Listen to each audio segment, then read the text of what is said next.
Today I'm looking at framing an object or paper or any item that requires to be mounted close to the edge of the item.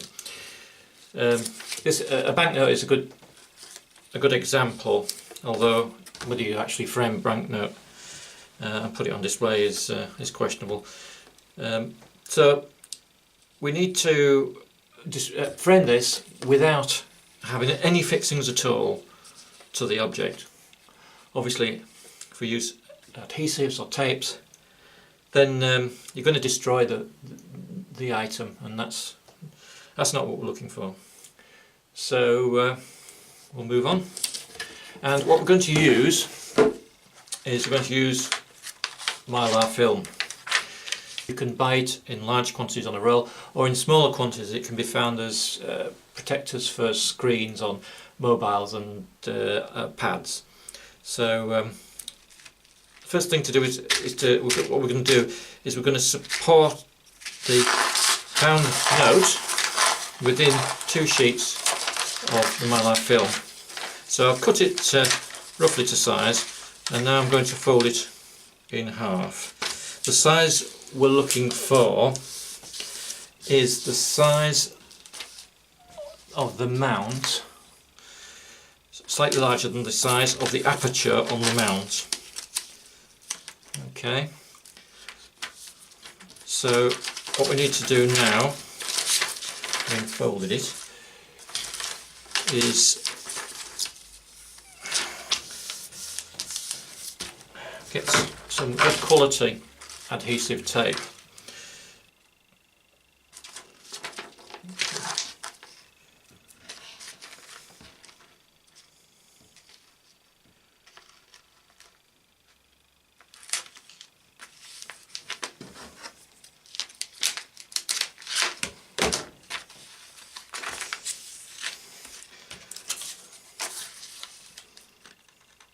So what I'm doing is taping as close as I dare to our banknote. This is a double-sided tape, and I'm just giving the banknote around about 1 millimetre, 1 to 1.5 millimetres all round from the edge of the tape. Okay.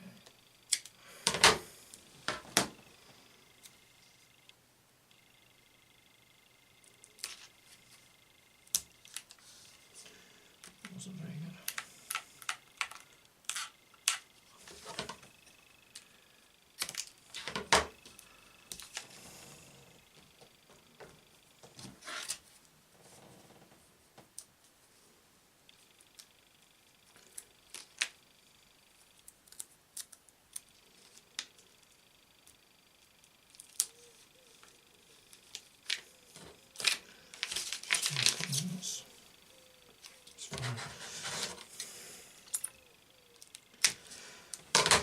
So we want the tape as close as we dare,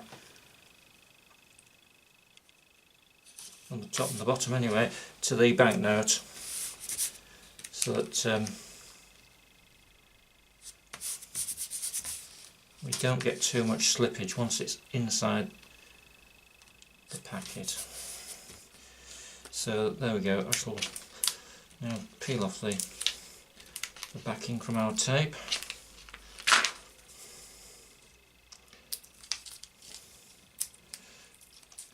Now with light paper objects like this,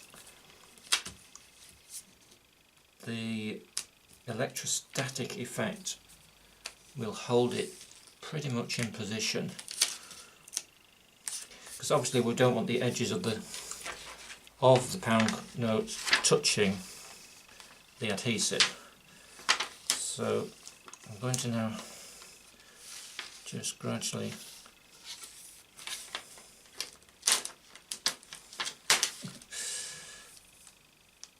flatten it. There we go, we're in. So I like to do it a little bit, just a little crease along the edge of the adhesive so that the pound note won't slip onto the adhesive, which it won't. Okay, there we go. So that's encapsulated now in 2 sheets of mylar, and all we need to do is trim that. I'm going to trim the bottom off. I'm using the lines on the cutting mat as a guide. Very useful, these cutting mats.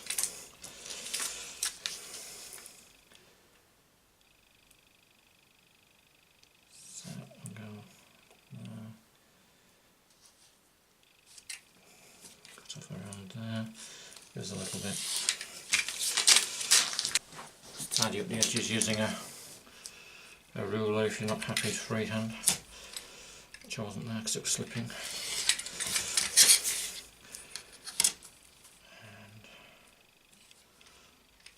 And there we go. So what we need to do now is mount this in the frame. So I'm going to open up our frame. This is a box frame. You don't actually need a box frame, it just so happens that this is one that I had lying about, and I've cut the mount to fit. I've cut the mount to fit the pound note, and the mount is cut so that the pound note can be seen right to the edge.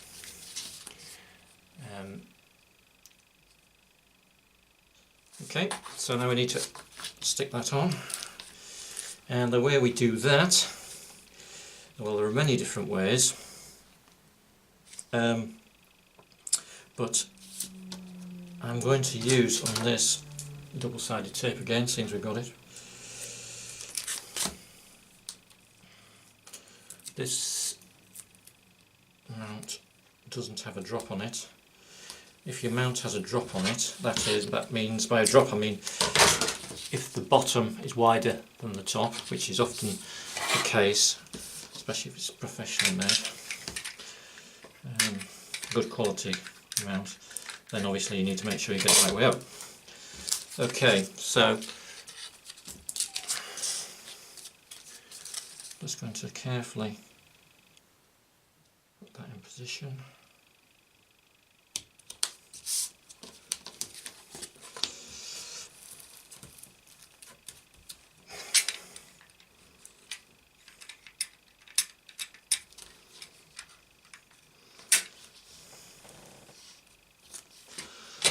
Okay, so there we go.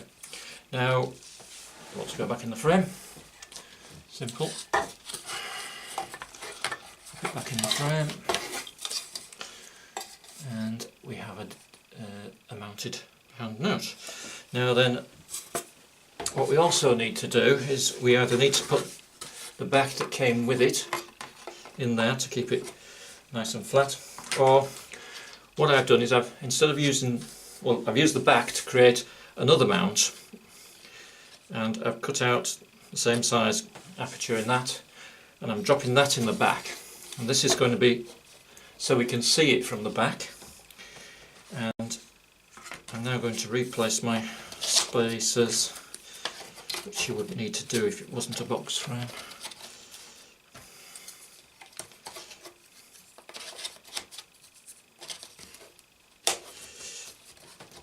And instead of replacing the board back, I'm replacing it with a 2mm Perspex back. Okay, so we'll take the hanger off there, put that on there, put the back on, close the tabs.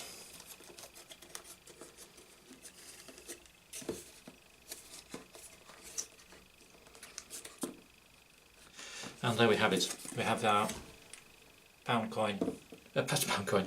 note mounted and also visible from the back.